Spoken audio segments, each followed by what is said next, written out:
تريد تعرف احسن طريقة تحافظ بيها على الاكل الحار والفريش والطيب؟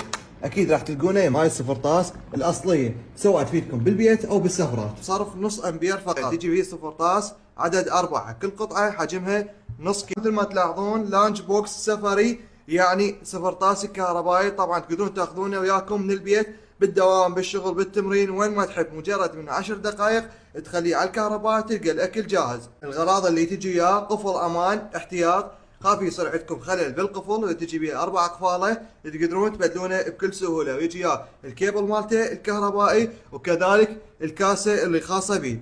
يجي الجهاز طبعا بقوه 200 واط، يعني اقتصادي 100%، بصرف نص امبير فقط. الجهاز يجي طابقين مثل ما تلاحظون قدامكم، تقدرون تستخدموه كطابق واحد او طابقين. تجي تلاحظون قدامكم الطاسه من الستيل المقاومه للصدى، الحجم مالته كلش كبير. هذا شكل الجهاز وهذا الهيتر مالته.